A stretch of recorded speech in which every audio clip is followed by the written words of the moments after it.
大家好，这里是哨兵。这期做个个人向的视频，蹭一下周末地的热度。本来还好，但是一想到我不跳过剧情，开荒花了大概5个小时才拿到新手40连抽，我是真有点绷不住。这个开场我还是能给8分的。目前是刚过完主线剧情，拿到了新手40连，在这儿新手卡池。首先要说明，我不是那种情绪化的吐槽 UP 主。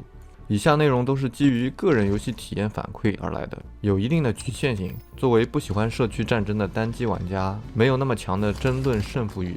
我就是单纯的玩家，是来玩游戏的，不是来被游戏玩的，更不是来社区分发帽子和攻击别人来享受乐趣的。所以我只是在表达我的看法和游玩体验。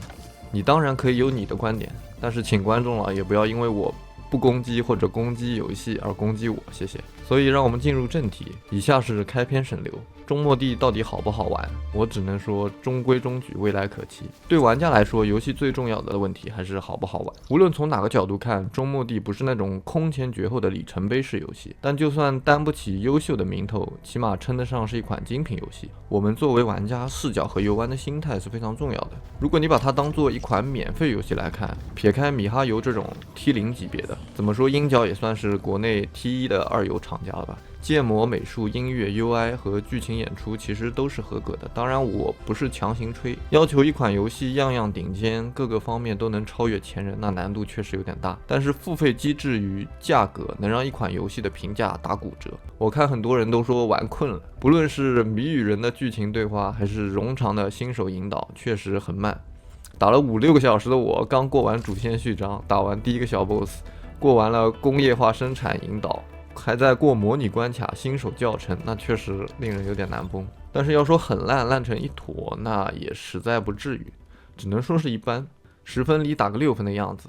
这6分里面有-6分是给手游的氪金抽卡池子模式给拖累了。如果说中末地是一款免费的单机游戏，武器角色随着游戏推进积攒资源都可以获得，或者退一步，他卖200块钱的，后续出 DLC 我们再说，或者再退一步，开服直接顶级资源拉满，6星干员人手发4-5个，直接让玩家快乐养成，是不是玩家就能把厂商供起来？我管你这的那的文案谜语人，你厂家媚男还是美女，蓝童还是绿童，你游戏做的养成越复杂，甚至越乐在其中，因为这些就是游戏的可玩性，是不是这个道理？角色提升等级，我的感觉就像是去干一环嘛，就相当于叉 B 去干一环，就一个个去干，但是它这些材料都是要付，如果都要刷的话都还好，要付费的话，像那个潜能突破都要抽卡的话，那成本就很高。但是这些东西与付费挂钩，这个性质就变了，直接把玩家对游戏本身的要求就拔高了2个层级，是不是这个道理？至于抽卡机制和日常福利收益，甚至可以单起一期视频去研究。但是其实是我还没太研究明白，因为抽卡还是要根据它的总体福利量去衡量。看得出来，中末地融合借鉴了很多不同的游戏特色，索道啊、留言板啊、工业生产、战斗系统、大地图收集。比方说开场一段剧情加巨物的 BOSS 战，就隔壁碧蓝幻想 Relink 开头也是这样一套让你熟悉战斗模式的。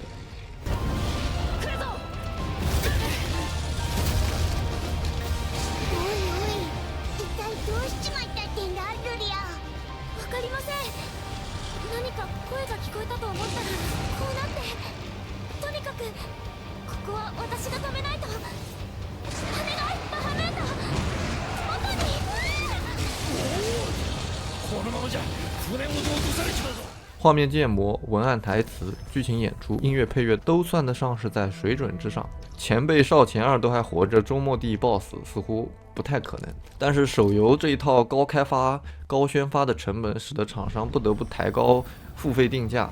作为玩家是可以理解，但我绝不可能支持过高的付费模式。我这一单648下去，可能半个角色都抽不出来，更别说这个角色还需要抽5个参加后续养成。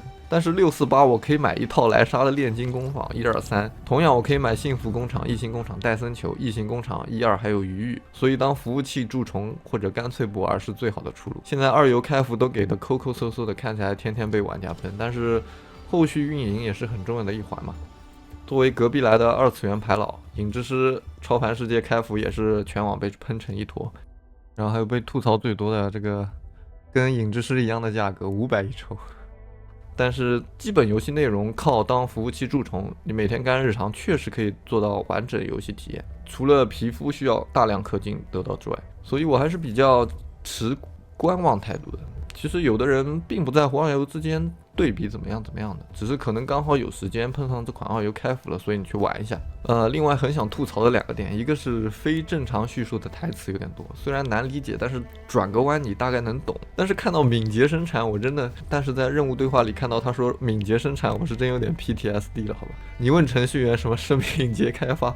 你看他看你的眼神会不会变成像看阿里出来的高管那种？不是就不能说点接地气的人话吗？高速生产，高效生产。看到这些周末地自己要凹世界观硬造的词，那实属有点难受啊。这样你去工厂打2个月螺丝，要是你能用这种不通俗易懂的语言教工人生产，那你是真的牛逼啊！然后是宝宝巴士级别的工业化生产，我是因为工业化生产这个噱头，所以来尝尝咸淡的。工厂类游戏最大的特点在于目的性啊，在于它的那个产物怎么变现和交付。